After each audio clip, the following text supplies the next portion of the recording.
जैसे कि भगत सिंह, सुखदेव, राजगुरु, इन तीनों के बारे में जब हम सुनते हैं तो एक बात हमारे दिमाग में घूमती है कि इनसे बड़ा कोई महान क्रांतिकारी नहीं था। लेकिन दुर्भाग्य इस भारत देश का कि ऐसे महान क्रांतिकारी को कुछ लोग आतंकवादी बताते हैं।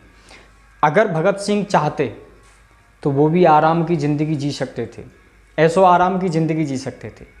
लेकिन भारत देश के लिए उन्होंने इतना कुछ किया, अपना बलिदान दिया, लेकिन बलिदान देने के बाद भी एक आतंकवादी के रूप में भी भारत में कुछ लोग मानते हैं कि आतंकवादी थे वो। तो उन्होंने तो आतंक मचाया था।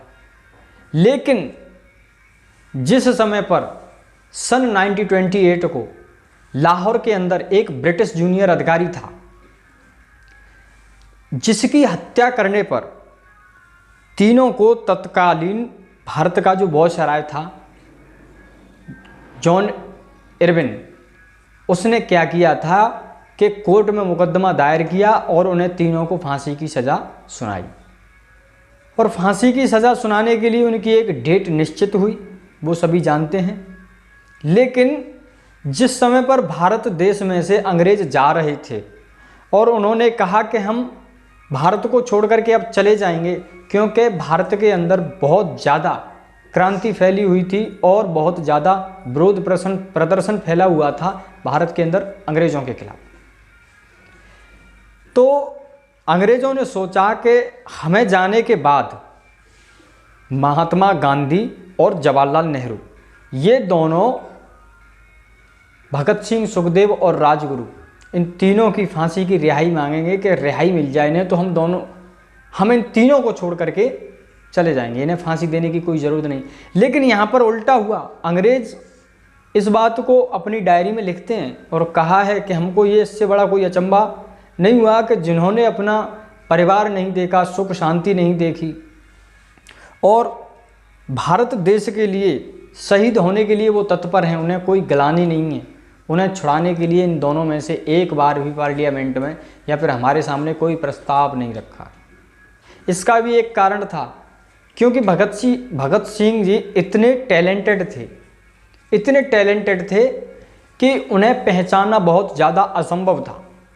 भगत सिंह को पहचानने के लिए अंग्रेज़ों ने लगभग 1600 सिपाही गुप्त ऐसे रखे थे कि उन्हें पहचाना जाए। वो कभी कैसा रूप रखते, कभी कोई भेष बना करके चलते। भेष बदलने में इतने माहिर थे, इतने टैलेंटेड थे कि उन्हें कोई घरवाला भी नहीं पहचान सकता था कि ये भगत सिंह है। इतने टैलेंटेड आदमी को, इतने टैलेंटेड व्यक्ति को अगर भारत के अंदर न्याय न मिले तो ये तो बड़ी विडंबना है। अंग्रेज इस बात को कहते हैं, बोले ऐसे प्रतिभाशाली को तो बचा करके रखना चाहिए था। और इसके पीछे एक कारण और है कि अगर भगत सिंह, सुखदेव, राजगुरु, इन तीनों में से अगर कोई भी जीवित था या फिर रहता या फिर ये रखते तो आगे भविष्य में जनता के सामने केवल और केवल महान क्रांतिकारी और महान देशभक्त भगत सिंह और सुखदेव, राजगुरु तीन थे। इनमें से कोई भी प्रधानमंत्री बन सकता था, कोई भी गृह मंत्री बन सकता था, किसी के हाथ में भी सत्ता जा सकती थी। ये डर सताया हुआ था कुछ लोगों को। इस वजह से भगत सिंह, सुखदेव, राजगुरु तीनों का उन्होंने कोई जिक्र ही नहीं किया। तब महात्मा गांधी ने और नेहरू ने कुछ नहीं बोला और अदरवाइज और भी कुछ ऐसे नेता थे जिन्होंने भी कुछ नहीं बोला।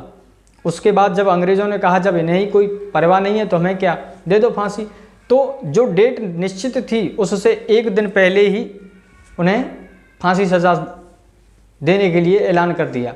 बोले शांति से दे दो चुपचाप, क्योंकि इनके समर्थक इतने हैं कि अगर इन्हें फांसी दी जाएगी तो फांसी देने नहीं देंगे।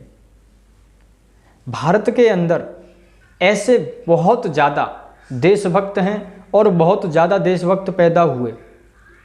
वो अगर कोई चोला अगर धारण कर लेते हैं तो वो आतंकवादी घोषित कर दिए जाते हैं।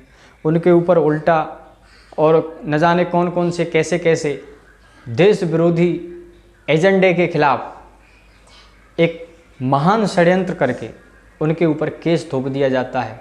लेकिन कहते हैं कि सच्चाई छुपती नहीं है। आज भी भारत के अंदर भगत सिंह, सुखदेव, राजगुरु इन तीनों के लिए दिलों में बहुत ज़्यादा और बहुत ही ज़्यादा सम्मान है।